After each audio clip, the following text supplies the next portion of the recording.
Let me ask you a question, Cuffy. At any time during the initial stages of your indictment involving this whole Tammy Commons thing, did you talk to Big Meech or did you send a message to Big Meech in any way to tell him or to alert him of what was going on?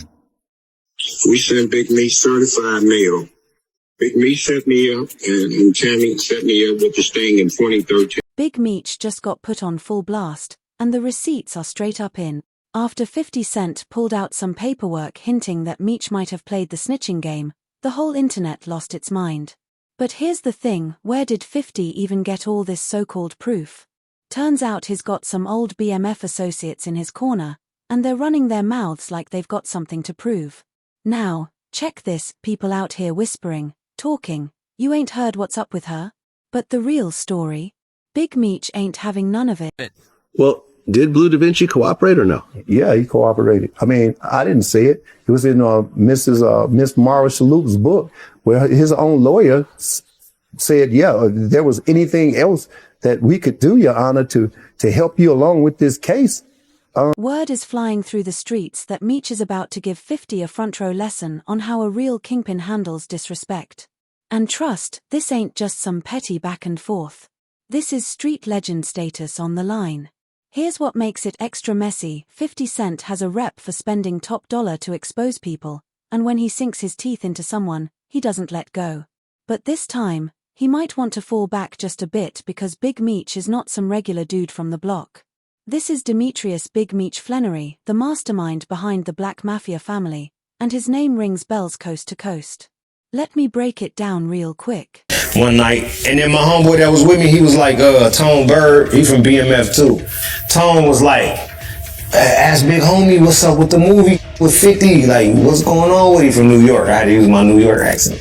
Yo, what's going on with the 50 Cent movie? So I'm like, oh yo, Meech, what's up with the movie, the TV show? Back in the 1980s, Meech and his little brother, Terry Southwest T. Flannery, jumped in the game heavy, pushing work in the form of $50 bags.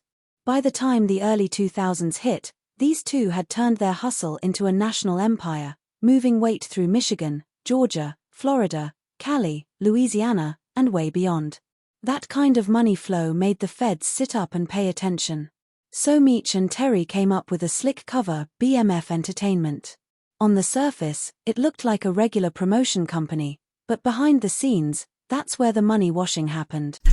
It's believed that Terry White grew up in an Atlanta housing project. But when FBI and GBI agents arrested him last night, he was living here, a sprawling $200,000 mansion in Jonesboro. Had a media room where there were 24 TV sets on one wall hooked to a satellite dish. And you could hit a button and all 24 TVs would... Now, here's the twist, BMF Entertainment wasn't all smoke and mirrors. They actually had one artist on the roster, Blue Da Vinci. In 2005, he even dropped a whole album called The World Is BMF's.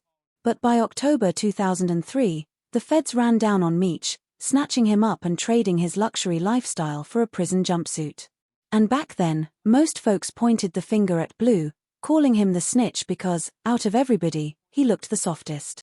My client would be more than willing to cooperate with you all to help you in this investigation. But now the thing of it is by you admitting what was done, you know what I'm saying, what you done or whatever, but bottom line is, you know, you didn't take the single plea. You went in and... Plus, let's not forget, Blue Da Vinci didn't even get snatched up with the rest of the BMF crew when the feds came crashing down in 2003.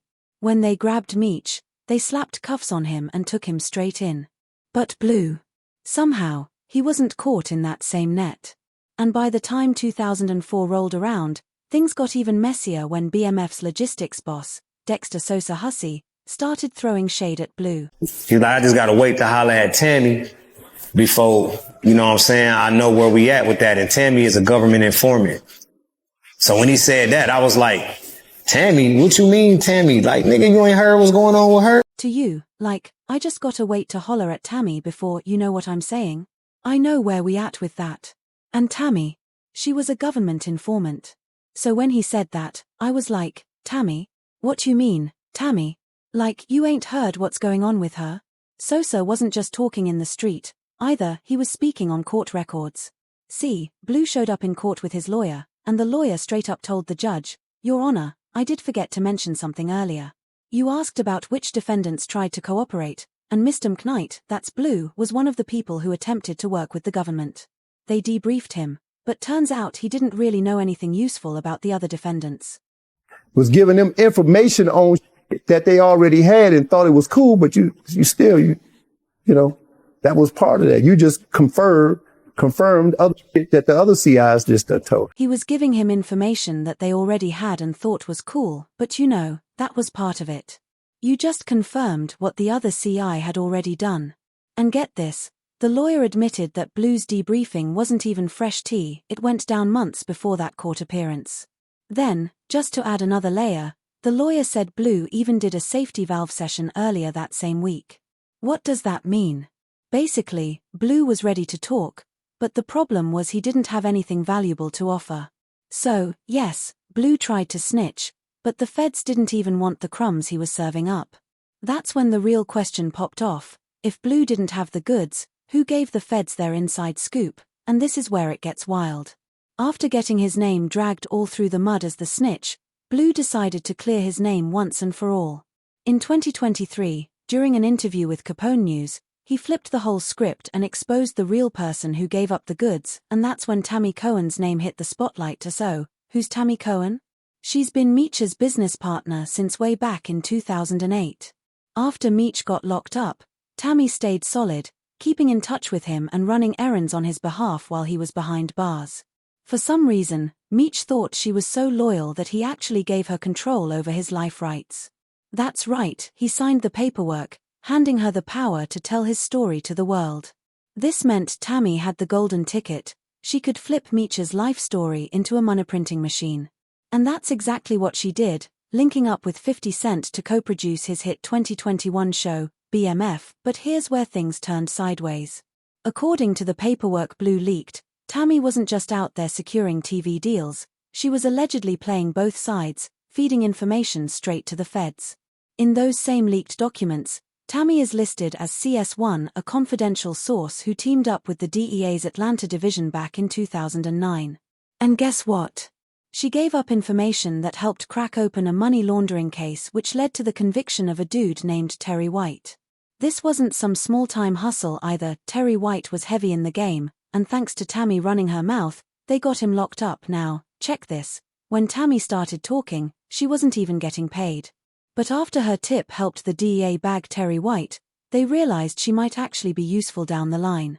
So her handler, a DEA agent named Harsh, decided to put Tammy in for a reward, a cut of the value from the assets they seized from White's operation. And if you know anything about these kingpins, that property haul wasn't chump change. We're talking cars, cash, cribs, and more. But here's the crazy part. Tammy didn't even step into the informant life because she was broke or scared. The paperwork makes it clear she had no criminal record, wasn't caught up in the substance game, wasn't begging for a lighter sentence, and wasn't trying to dodge any charges. Basically, the feds themselves admitted she was one of the weirdest informants they'd ever dealt with. So why did she do it? Straight revenge. Word is, Terry White used Tammy to clean his dirty money without her even knowing, and once she found out, she flipped the whole script. She wasn't about to let anyone make her look like a pawn in their operation. This wasn't about money or freedom, it was personal, and Tammy was playing for payback. But here's the real head-scratcher. Why did Tammy keep spilling secrets after the feds already locked up Terry White? That's where things start connecting, but hold up, we'll get to that twist in a second. While all this was going down, Big Meech was cooking up his own play from behind bars, and trust me, this one was bold. Inside the pen, Meech crossed paths with a cartel player named Fidel Suarez. This dude wasn't just some corner hustler, he ran a whole trucking company out in California and had already caught the feds' attention more than once. They investigated and arrested him twice, first in 2005 and then again in 2009 for suspected substance trafficking, but both times, they couldn't make the charges stick. Meech had a wild plan to use Suarez's pipeline to keep product moving even though he was stuck behind bars. He figured if he could still move weight from his cell, he could keep the money flowing no matter how long his sentence was. But there was one problem. Meech was locked up tight, so he needed someone on the outside to make the plays. That's where Tammy slid right into the picture. According to the paperwork, in September 2011, Meech hit up Tammy, identified as CS1, and asked her to help coordinate the delivery of a load that would be handled by Suarez. At that point, Suarez and Tammy were already talking directly. The documents say Suarez first reached out to Tammy just to check in and ask how Meech was holding up. But that friendly call kicked off something way bigger. With Tammy now plugged in, Meech made her the middlewoman to connect Suarez with his longtime homie, Dion Cuffy Gatling, a heavyweight in the game himself. Cuffy wasn't small-time either. Court records show he ran the whole Gatling trafficking organization, a crew responsible for flooding the streets of St. Louis with product from 2009 all the way to 2014. Together, Meech, Suarez, and Cuffy were lining up to move serious weight across state lines. The only thing they had was a snake in the garden, and her name was Tammy. She was secretly feeding everything back to the feds the whole time, and thanks to her reports, law enforcement had enough dirt to grab Cuffy on March 13, 2014. When it was all said and done, Cuffy got slapped with 27 years for drug trafficking and using weapons in a deal that led to someone losing their life. But here's the craziest part. Meech never caught a single charge for setting up the whole operation, and that's got everybody asking the same question: how did Meech dodge an indictment when his hands were all over the deal? It's crystal clear, the feds knew exactly what was going down. But here's the twist: Tammy straight up lied to protect Meech when they pressed her in court. According to official documents, during a hearing, Tammy was directly asked about paragraph 8 in the report, where it said CS1 told investigators that Demetrius Flannery coordinated substance distribution arrangements between Suarez and Gatling. When they hit her with that question, Tammy didn't even blink. She said no. And she didn't stop there. When they doubled back and asked if Meech had anything to do with setting up those multi-kilo cocaine deliveries from Suarez to Gatling through her, she denied it too. She covered for Meech all the way, with no hesitation. But after that stunt, the feds put a giant red flag on her name. They realized they couldn't trust her anymore. But wait, it gets even messier. Turns out, Tammy wasn't just tangled up in the case, she was getting cozy with one of the DEA agents working the entire investigation. That's right, she was sleeping with someone on the inside, and that little fling ended up compromising the entire case. Tammy was deep in dangerous territory, playing every angle like a chess master. But eventually, the whole thing started crashing down on her head. By March 2015, everything flipped when Tammy came across a suppression motion filed by Gatling's legal team. That motion was a serious problem because it could expose her identity as the confidential source. The moment Tammy realized her name might get out there, panic hit her hard, and with good reason. Gatling wasn't just any dealer, he had a reputation. Official records show Gatling was convicted for ordering the hit on a man named Theus Howard back in 2010, all because Howard dared to snitch on Gatling's brother and his trafficking business. And if that wasn't enough, Gatling's name was tied to another hit in 2013, this time on a man named Terrence Morgan. Why? Because Gatling found out Morgan was about to start talking to the feds about his drug empire, so Gatling made sure Morgan didn't live long enough to say a word, with all that blood on his hands. If Gatling found out Tammy was the one feeding information to the feds, it would have been lights out for her, no question. Terrified, Tammy ran to the feds for protection, but they straight up ignored her.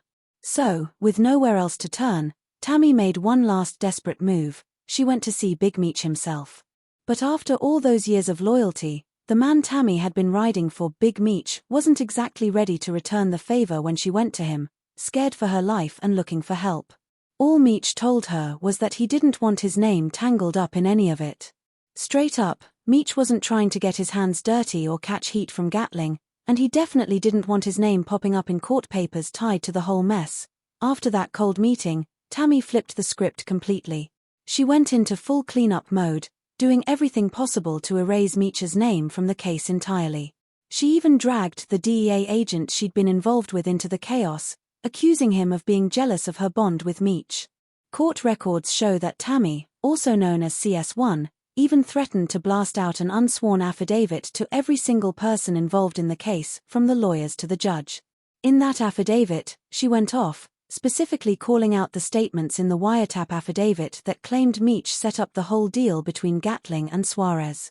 Tammy said flat out that Agent Cromer, the same agent she was sleeping with, only threw Meech's name into the mix because he was salty about how close she was to Meech, but even with all her wild moves, none of it really saved Tammy in the end.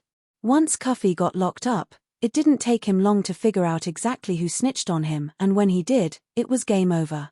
Cuffy filed for a Franks hearing, which gave him the legal right to put his accusers on the stand.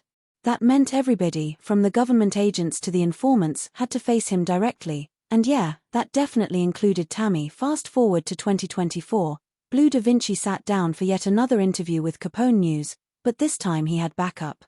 Cuffy himself called in from prison, ready to air it all out, and Cuffy didn't hold anything back. He said the real reason Meech never got hit with charges was because he played the system like a pro, using third-party cooperation to protect himself even if it meant throwing others under the bus. As I always say, if you kick it with a known snitch, your name is going to get dirty too, no matter how solid you claim to be. That's just the way it works in the streets. And for everybody asking why all this old dirt is suddenly getting dug back up, you can thank 50 Cent for that. The moment 50 started talking, the whole internet tuned in. Love him or hate him, when 50 speaks, the streets listen. And to make it even wilder, 50 isn't done yet. He's already threatening to drop a full tell-all story exposing every shady move Meech ever made. According to 50, this is going to prove once and for all that Meech played both sides and worked with the feds.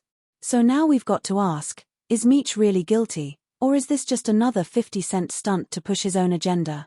Either way, the streets are watching, and this story is far from over. Let us know what you think in the comments. Is Meech really a snitch, or is 50 just stirring the pot? Don't forget to like, share, and subscribe so you never miss the next drop, and trust me, the next one is going to be even crazier. See you on the next one.